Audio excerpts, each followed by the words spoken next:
So I talk about whether we are seeing potential top information in the US indices. So let's have a look. So at the moment, this is the S&P 500. So last week, I think we had a very smooth rally up. So that's the past five sessions. So last week, so there's a nice run up, and on Friday it just tested the previous all-time high level and had a bit of the rejection, but not too much yet. And similarly with the Dow Jones, I think Dow Jones actually closed at the all-time high, and Nasdaq is a bit lackluster because we're seeing that it's sort of just top here and without committing above this previous swing high level. And eventually, last Friday, there was a trigger by Snap together with all the big tech stocks. So it actually dragged down the Nasdaq. And eventually, Russell is not very impressive. So we're seeing that it's sort of still going up, but did not really commit above this swing high level from here. So overall, we had an up week, but last Friday was kind of a change. So there is something different or stands out on last Friday. So let's take a look closely on last Friday. So what's happening on last Friday? So if you pay a close attention, closer look, so all these four indices, there is one thing that stands out on last Friday, which is volume. So we're seeing the volume increasing. So there's a volume increase on Friday, and at the same time, we have a rejection tail, rejection tail, rejection tail, and also even in the Dow Jones as well in rejection tail, despite its closing at an all-time high level. So what's going on? So first of all, based on how we can interpret with the increasing of the volume together with the rejection tail, there is certainly presence of the supply. So there's presence of the supply everywhere in the four major indices. I think mainly is triggered by the some of the big tech sell off in the Nasdaq 100. However, if you look closer, this is the demand tail, the demand tail. So there's demand tail everywhere. So in the four major indices, there's both supply and demand tail. So like a doji or the long-legged rickshaw man, things like that. Anyway, this is what happened, but I think based on what it actually happened or where it actually happened, like this is the previous all-time high level. Dow Jones also, that's the all-time high, and that's kind of like a uptrust. And also for Nasdaq as well, this is kind of a uptrust as well. So it's just a temporary commitment followed by a commitment below or just a drop back down.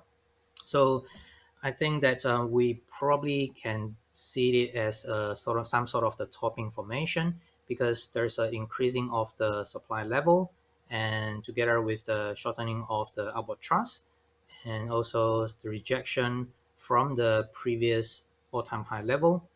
So all these are pointed to a topping formation for the indices.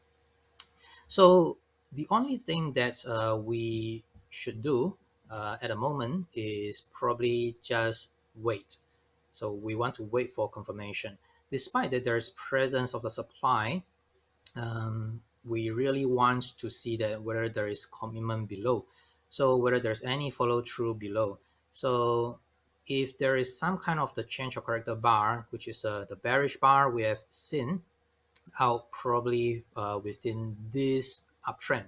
So throughout this uptrend, we see that I think there are continuously probably 8 or 9 session is up day.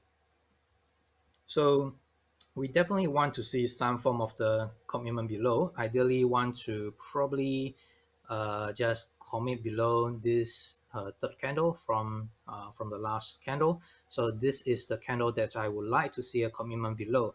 So if there's an emergence of the supply, so that's possible to have this kind of the bearish commitment and to close below, and then we can probably speculate that it's probably going to go down. So despite saying that there's a top information of the major indices, I don't really view it too bearish. It's just like a natural place. So once we hit the all-time high level, presence of the supply, shortening of the trust, increasing of the supply, then I think it's quite natural to see a reaction. So this is like an extended run from this move up here. So we form a low here. So there's a extensive run up. So now probably it's time to have a reaction. So if there is indeed a reaction, what we can expect is this support area. So I'm actually expecting a pullback. So when you can probably test this support area, is somewhere around 44.80. This is probably 44.20. So this is the support area that we can look for immediate support. So if this level fails to hold, then I think it will just go down to test the swing low again. So that's somewhere around 43. So that's the potential scenario. And for the most bullish case, I think what we can expect is, I zoom out here, you can see that this is the uptrend. We have a reaction, so like a change of character. So that actually sets up the trading condition or the trading boundary. So if this is really a very bullish case, then I think we can see a bounce up from the support area, sort of like forming cup and handle, or maybe you can just sort of like bouncing up from here, and before you can just break out to all-time high and then to jump higher. So that's the very first bullish scenario. And the other type of the scenario could be if there is suddenly some sort of the bad earning plus bad news, maybe the COVID is rising again, or maybe some other political issues, then probably can just drag down the market. Then we can see that it's probably going to test the low and forming still within this sort of the big trading range. So that's the trading range that we can anticipate. And that could probably have a prolonged effect, like maybe going into Q4 and into next year. So we could still be stuck within this trading range under this sort of the circumstances. So what I would really like to see is just the first case, the most bullish case, where we can see maybe a shallow reaction and we can just further consolidate a bit more before we see a breakout. So that's I'm hoping for. And in terms of the rest of the market, I think that will be very similar. So Dow Jones is also all-time high, so maybe could have another pullback. And for Russell is still forever stacking within the horizontal trading range, so nothing has changed. It's still there. And for Nasdaq, at the moment, it did not really get to the all-time high level.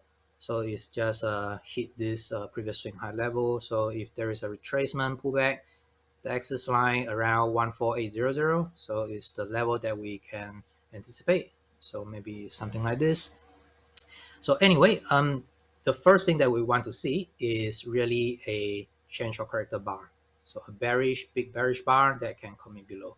So that's the first thing that we would like to see for the bearish reversal case. But overall, for long term, is still very bullish. So nothing has changed. So next one